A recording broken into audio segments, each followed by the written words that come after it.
We imagine Winston Churchill with his signature cane, drinking Scotch whiskey and puffing on a Cuban cigar. His mouth is downturned and his voice is gruff and his words pointed. This is the image that Hollywood portrays, but it is a mere caricature of the flesh and blood version. So who was Winston Churchill? In Britain's darkest hour, Churchill led his country from the brink of Nazi conquest by forging an alliance with the US and Russia. He had many critics and made mistakes on a grand scale, yet above all possessed an unwavering belief in his own power. To his beloved country, he offered his blood, toil, tears, and sweat. Behind the political figure was a family man, a man of literary distinction, an artist, a great lover of pets, and a tinkerer. Yes, Winston Churchill had many hobbies. Today on Biographics, we paint the complex picture of the lion, Sir Winston Churchill.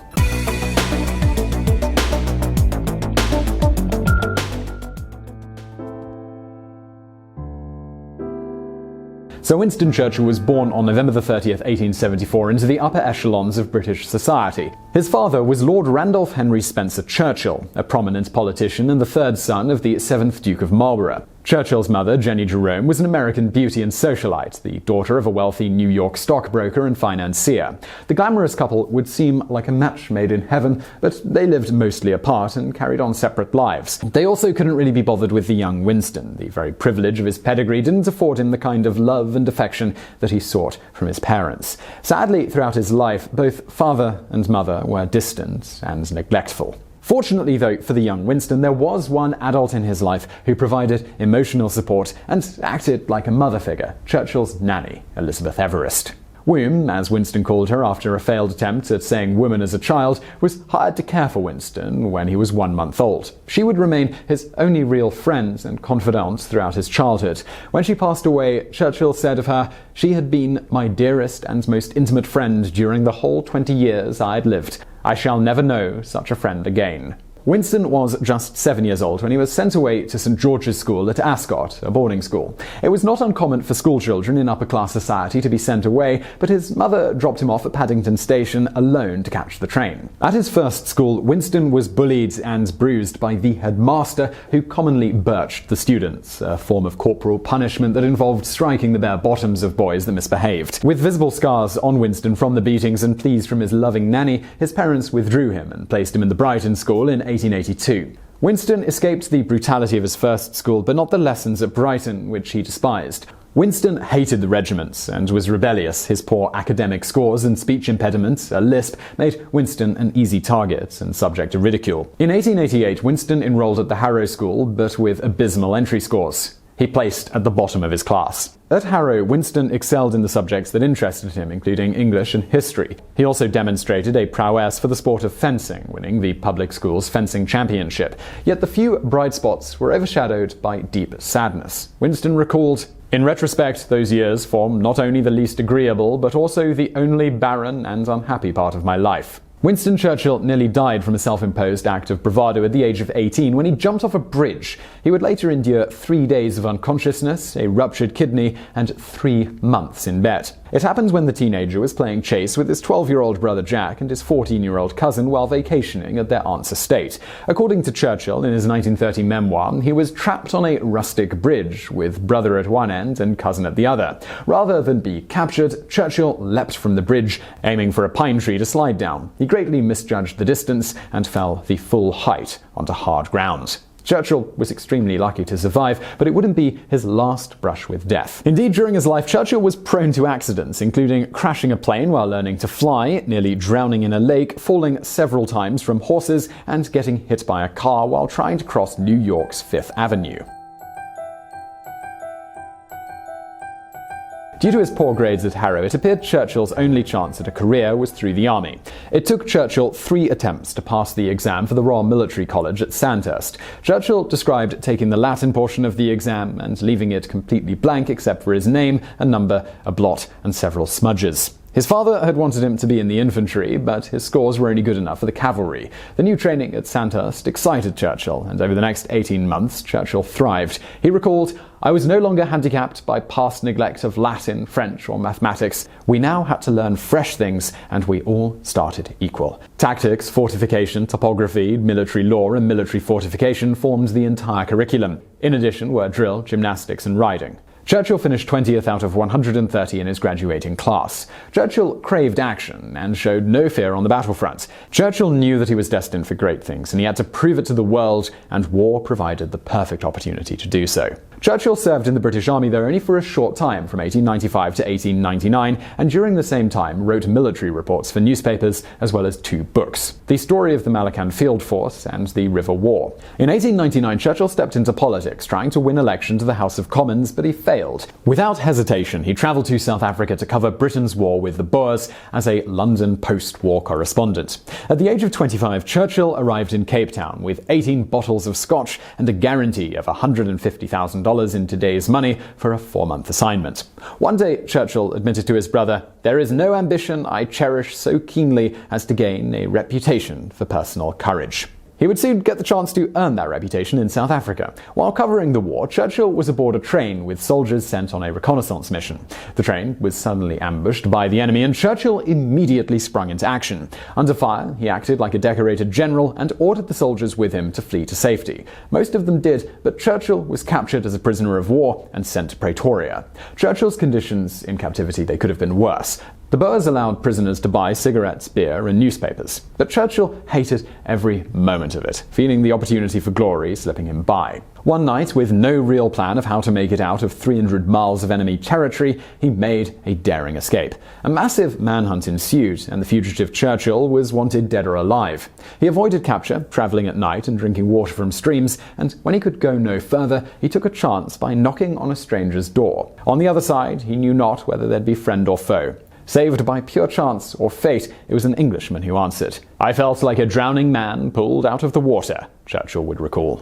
The Englishman was John Howard, a coal mine manager who hid Churchill in a pitch-black mine before he could be smuggled to safety.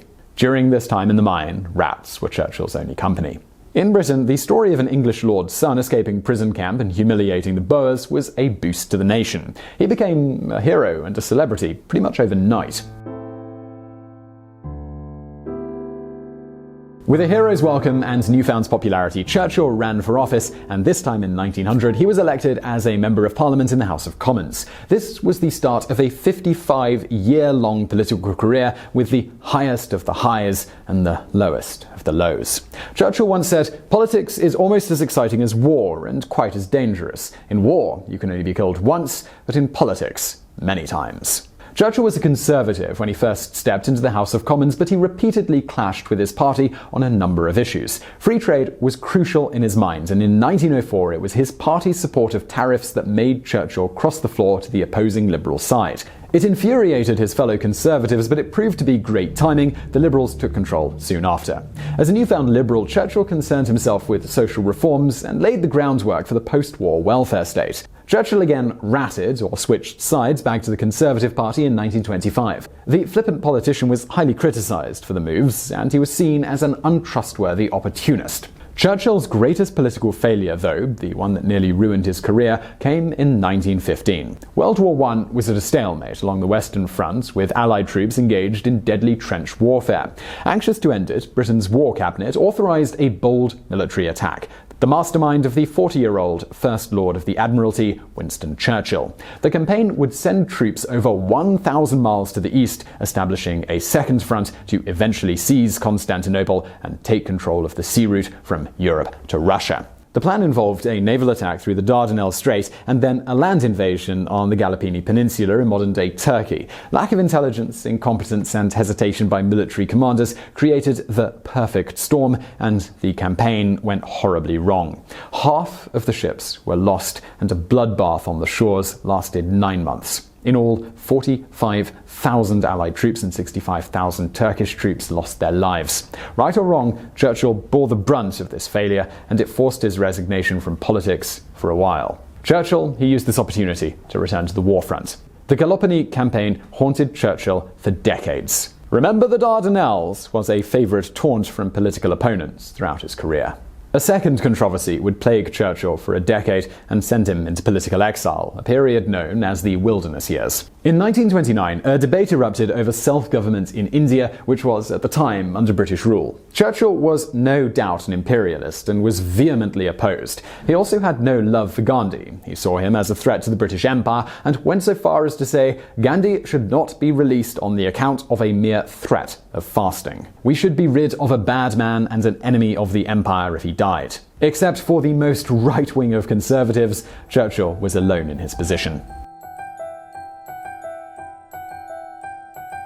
Much has been written about Winston Churchill the statesman, but what was the bulldog like at home? Who was he to his friends and his family? When Clementine Hozier met the 29-year-old Winston in 1904 at a dance, she wasn't impressed. He didn't ask her to dance, just stared, and never uttered one word, and was very gauche. 4 years later, they would meet again at a dinner party, and this time a romance blossomed. The couple married in 1908 and would endure 57 years together until Winston's death at the age of 90. Even though Clementine's politics differed from Winston's, she was fiercely supportive and made standing by her man her #1 priority. She quietly advised him and was the only person who could reprimand his behavior. Clementine once said she would have loved to have been a statesman in her own right if she had been born with trousers rather than petticoats. Winston was overbearing and temperamental at times, but he was always transparent in his love for his wife, proudly boasting to Roosevelt, "I tell Clemmy everything." On occasion, the couple would fight, though. Money was a constant worry for Clementine, who was born into the aristocracy, but wound up penniless in her youth. Winston overspent, enjoyed gambling, and was in and out of debt. During one particularly passionate dispute, Clementine famously threw a plate of spinach at her husband, but it missed. She also never really forgave him for buying the family home in Money Pit, Chartwell, doing so on the sly when she was laid up from giving birth. The couple had 5 children, but only 4 would survive into adulthood. Their 3rd child, Marigold, died at the age of 2.5 from septicemia, which is an infection of the blood. Unfortunately for her, this is a condition that modern-day antibiotics would easily cure. Clementine shrieked in anger like an animal in mortal pain upon her daughter's death. 1 year later, the Churchills' 4th child, Mary, was born. Winston, he was delighted to have the nursery in use again. Churchill's duties as a statesman often took him away from home, but he was devoted to his family. Determined to be different from his own parents, who were distant and cold, whenever he could, he doted upon his children. He built them a treehouse at the family home and used his skills as a bricklayer to construct a little summer house for Mary. Over 40 years at Chartwell, Churchill proudly improved the property by using his own hands, building ponds, structures, and bridges. The Churchills had a multitude of pets, domestic and exotic. Churchill was an animal lover his whole life. As a teen in 1891, he even sold his bicycle to buy a bulldog named Dodo. At the family home, they had both cats and dogs, as well as pigs, fish, butterfly, sheep, horses, and black swans. There was even a parrot called Charlie, who it was rumoured Churchill talked to squawk obscenities against Hitler and the Nazis, though this hasn't been proven and is most likely a myth. When not enamored with politics and acting as the saviour of his country, Churchill was writing, painting, playing polo, laying bricks at the family home, or vacationing with friends in Monte Carlo or some other exotic locale.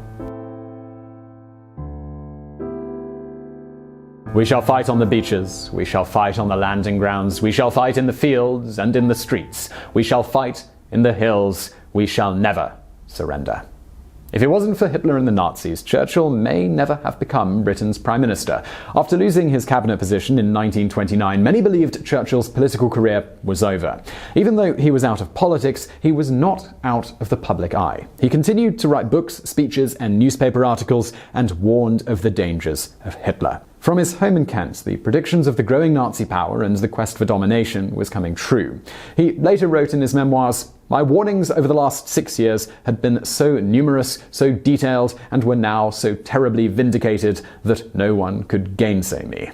At the war's outbreak, then Prime Minister Neville Chamberlain brought Churchill back into the fray as Britain's First Lord of the Admiralty, the same position that he held during the First World War. Chamberlain had tried and failed to strike a peace deal with Hitler, and he showed himself to be incapable of turning the rapid tide of fascism. Chamberlain had also lost the support of his cabinet when British troops couldn't prevent the occupation of Norway in 1940. Chamberlain resigned, and Churchill took over as Prime Minister at the darkest hour. That same day, May the 10th, Hitler invaded Holland, Belgium, and the Netherlands. Churchill was a brilliant orator. Thanks to his mastery of words, he inspired his countrymen to fight, and some of his speeches during the early days of the war are some of the most powerful in the English language. Victory was the only option. He never even considered defeat, even when the outlook looked most grim. When France fell to the Nazis, Britain was alone in its fight. Churchill knew his island nation could not win the war alone. He would need the United States. And when Germany invaded Russia, Churchill saw an opportunity to forge an unlikely alliance. Britain came to Stalin's end, and Churchill defended the decision during this desperate time, saying, "No one has been a more consistent opponent of communism for the last 25 years. I will unsay no word I have spoken about it, but all this fades away before the spectacle which is now unfolding. The past, with its crimes, its follies, its tragedies, flashes away. The Russian danger is therefore our danger, and the danger of the United States, just as the cause of any Russian fighting for hearth and house is the cause of free men and free peoples in every quarter of the globe." To forge the Big Three alliance, Churchill cultivated a friendship with the American President Franklin D. Roosevelt. This was something that would convince him to join the war effort. He invited himself to the White House and arrived 2 weeks after the bombing of Pearl Harbor. The Prime Minister stayed 3 weeks, through Christmas and well past his welcome in Eleanor Roosevelt's eyes. But it was absolutely critical to solidifying their alliance and winning over the Americans. The two bonded over daily lunches and late-night strategizing. By the time he left, FDR found that he missed his friend and sent a note to Churchill in London which read, "It is fun to be in the same decade with you." With the Americans now in the war and the Russians fighting on the side of the Allies, Hitler's armies were pushed back, and victory was declared on May 8, 1945 in Europe. 3 months later in the East, Japan surrendered, marking the end of World War II. In a surprise, that very same year, Churchill did not win re-election. Following the war, Churchill continued to influence world affairs. He gave his speech on the Iron Curtain about the USSR threat and was strongly in favor of Britain's independence from the European coal and steel community, which was set up after the war to neutralize European competition for natural resources. Churchill actually served as Prime Minister again in 1951 and resigned at the age of 80. It was at this time that he was in deteriorating health. Churchill was intent on leaving his mark on history not just through clamoring for fame and power or placing himself at the center of the action. Indeed, he would write his own story and solidify a favorable view to be passed through the ages. At the end of World War II, Churchill wrote his best-selling series, The Second World War, and won the Nobel Prize in Literature in 1953. In that same year, he was knighted by Queen Elizabeth II. In 1965, after suffering a stroke 2 weeks earlier, Winston Churchill passed from this life until the next. It seemed the whole world felt the loss, and reporters remarked that it was the end of an era. The Queen saw to it that Churchill's funeral was the grandest of any commoner since 1852, which was on a scale befitting his position in history. His body lay in state in Westminster Hall for 3 days and nights, and no fewer than 320,000 people filed past to pay their respects. And as we move towards the end of this video, let me mention something interesting. 10 years ago, a fifth of all British teenagers polled believed Churchill to be a fictional character. His legend indeed may seem larger than life, and knowing the man, apart from his greatest moment on the world stage, is harder to grasp. To say he was complex and contradictory is an understatement. We know he held himself in the highest regard, but Churchill also suffered in the depths of depression. He referred to it as his black dog. His stubbornness, courage, grit, and brilliance with words made him indispensable, and his legacy is one that will live on and inspire the good fight. And no doubt, Churchill will continue to be judged and analysed through the ages for his failed decisions and unpopular attitudes. He was a product of the time with an impossible job. Statesmen are not called upon to settle easy questions. These often settle themselves. It is where the balance quivers and the proportions are veiled in mist that the opportunity for world-saving decisions presents itself. So I really hope you enjoyed that episode of Biographics. If you did, there's a couple of things you could do right now. One is hit that like button below. Also, if you want more stuff like this, we put out brand new videos every Monday and every Thursday, so hit that subscribe button below. And subscribe button doesn't do what it used to on YouTube. If you actually want to get a notification about these videos, please do hit that bell button next to the subscribe button, and that'll send you a notification every time, every Monday and Thursday when we put out a new video. Also, if you want to watch something else right now, stuff from the archive, over there on the right. And as always, thank you for watching.